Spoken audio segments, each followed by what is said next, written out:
Ladies and gentlemen, SideStrafe back, and today I'm continuing to make first contact with the Destiny 2 PC beta test, and I had hoped to bring you this as another live commentary playthrough. However, the beta ended abruptly midday on a Thursday, which was very odd to me. I thought we would have had the entirety of the final day.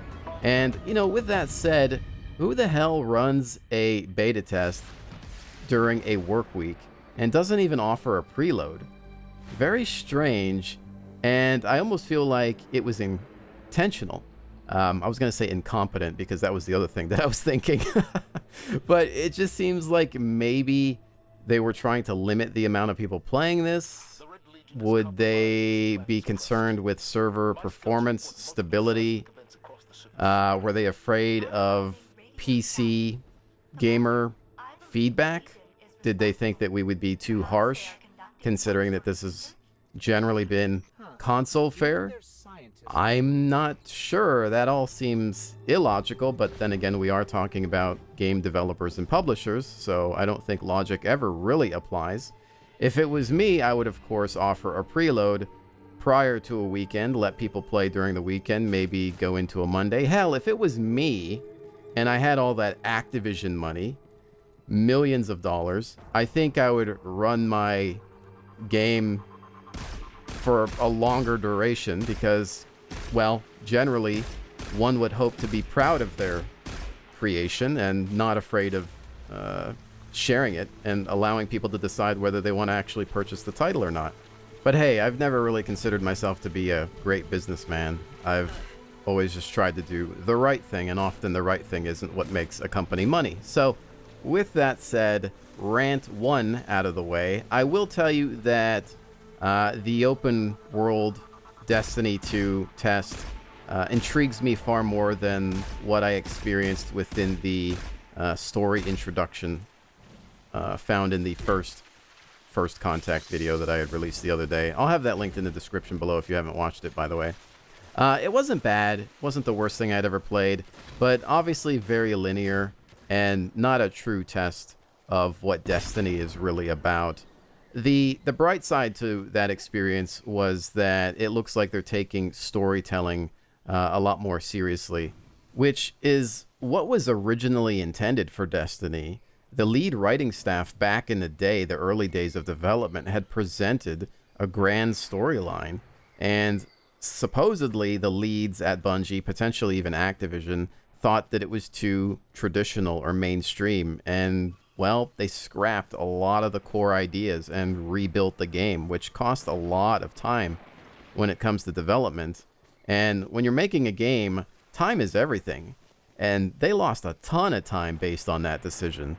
So that not only created a rift between some of the writing staff and other developers at Bungie, but it just hurt the dev cycle. And so now it seems like they're going back to what was originally presented to them years ago. And with that said, I think the point of this current discussion is going to be, do not buy this game or any game out there based on the name of a developer. Bungie really doesn't mean a whole lot anymore, if you think about it. In fact, Bungie as a company changed years ago. Hell, they were Macintosh developers originally with Marathon, Myth, Oni. Halo was announced at Macworld 1999. It was supposed to be a Mac and PC game, and then obviously it turned into an Xbox exclusive when they were running into financial troubles and they were looking for a publisher to dig them out of a hole. But anyways, that's another story. As you can see, you know, they're not the same company, and this can be said for Bethesda and BioWare and id and so many formerly great game developers. It's sad, but it's true. Think about where you work and the turnover, people quitting, getting fired, promoted, moving on for whatever reason, retiring. It's the same in the game dev industry. So don't buy it based on the name of a company. Judge the gameplay and hope that the new Bungie is of a caliber befitting your wallet. But with all of that said, going back to the gameplay that you're currently witnessing, if you played the first Destiny, then this is going to be very familiar. the way some of the architecture is in this environment, and a lot of the enemies and some of the weapons are carrying over. And that's either good or bad, I don't know, in terms of creativity. To me, this environment looks beautiful. It makes me want to explore, very much intrigued by what's going on here, as opposed to the introduction, which was super linear. Again, it wasn't the worst thing I ever played, but it didn't make me want to purchase the game. This gets me a little closer just because I love exploration. Granted, I'm playing with some strangers here, and you're not always able to take your time when doing so.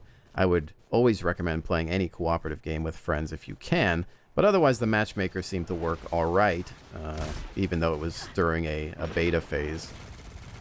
As far as any major complaints that I may have had playing this, I can't really think of anything. Most of my issues, I think, are that of an aesthetic nature.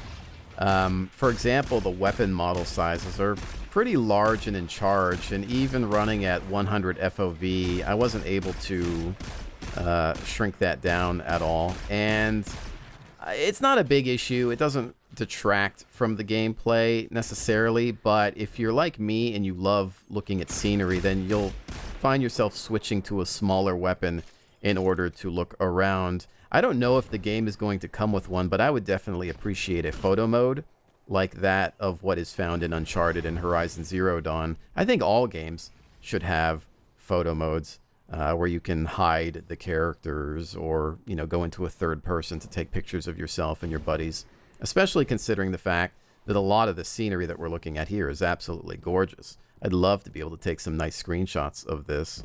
As a content creator, it helps me make thumbnails as well.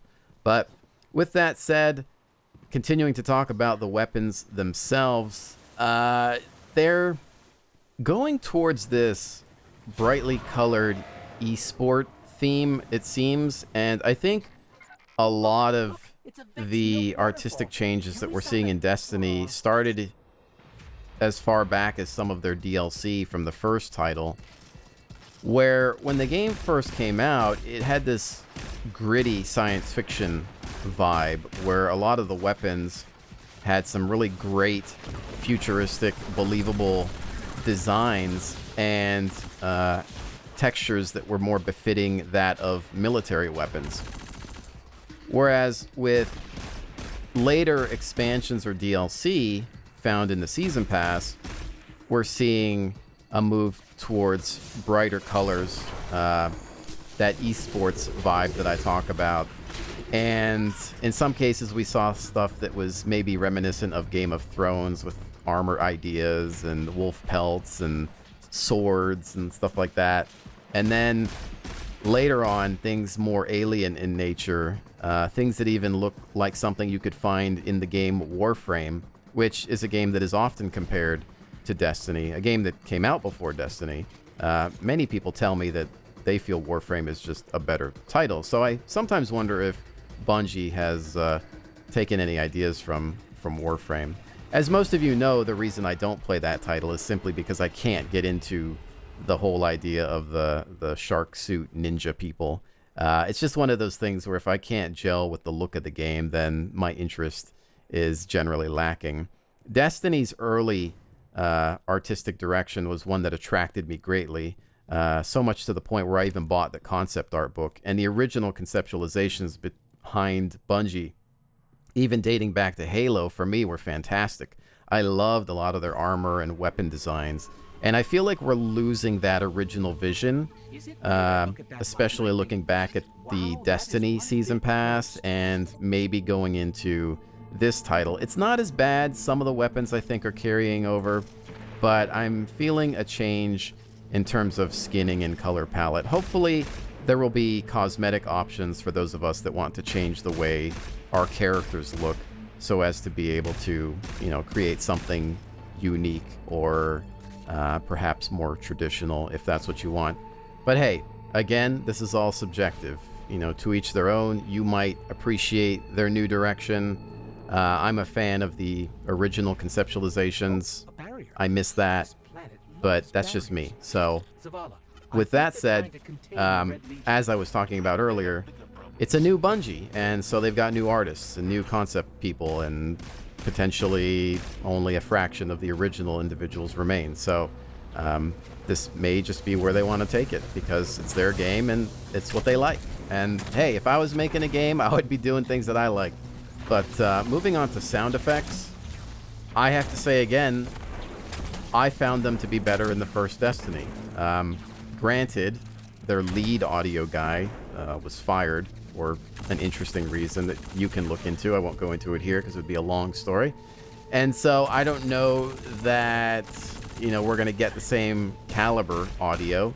Again, this is something that's also subjective, but I liked the punchiness and the weight of the weapons that we heard, even on the early weapons in Destiny 1. The things that you start out with even, and some of the weapons that you can acquire at lower levels sounded a lot meaner and devastating than what we have here. And even this weapon, which I believe is either the same or very similar to that of which is in Destiny 1, had a different sound, and in my opinion, it was a lot better than what we have now. Again, to their ears, it might be fine or better, but to me, it just doesn't necessarily sound as great. And there have been complaints about a lack of weightiness to the weapons in Destiny 2. And in my opinion, much of that comes down to sound. People don't think about it, they don't realize it, but often when a weapon feels papery, it's just because the audio is not matching up to the quality of the model. And so therefore, it's not being perceived correctly, and it feels lighter based on that sound effect. I've said it before, I'll say it again, I'll continue to say it until the day I die. Sound is just as important as visuals. You have to make sure that the audio is being done justice. And if it's not right at the beginning, then, well, you can go back and take a look at it at a later date, but make sure that it matches up to the rest of the work. Otherwise, you're doing your title an injustice. Going back to visuals for a second, talking about the weapons made me think of the fact that I noticed that some of the weapon textures seem a bit inconsistent. Not so much with this one, but some of the ones that I played around with in the story intro in my last video weren't that great. Like, the resolution of the textures was quite poor. Maybe it's just a beta issue, or maybe something that has to do with cutting down the file size of the test. I don't know. But in any case, the textures aren't necessarily as great as that which I was able to find in the first Destiny. And you might be thinking, well, maybe that's just an old memory of yours, but I actually loaded up the first Destiny a few months ago, and I remember actually admiring a lot of the texture work, especially for a console game of that age. It was pretty good, and I feel like they're not necessarily of the same standard. Could be something to do with the beta test file size, maybe them adding lower res items in order to allow people to download the thing. I have no idea. Anyone's guess at this point. Or, worst case scenario, it's just a new team of people that don't know what they're doing. I hope that's not the case. But as far as performance is concerned, game's running fine. I would say that that's the one thing that we can praise Destiny for, is that considering these large landscapes in a cooperative experience with a lot of enemies running around, the performance seems pretty good. There's a couple of hiccups and stutters along the way, but nothing major.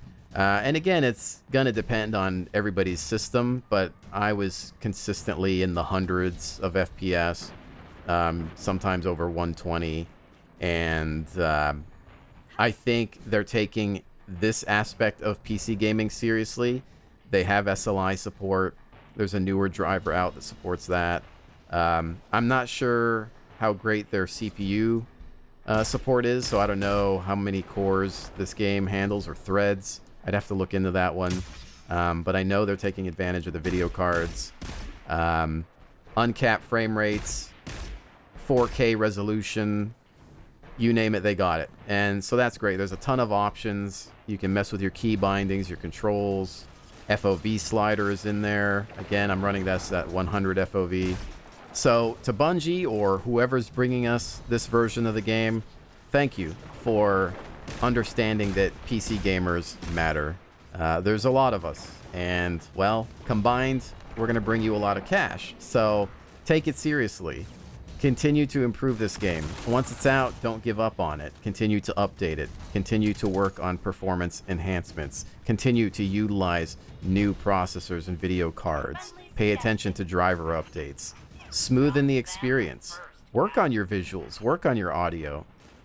Do the right thing, Bungie. Do the right thing.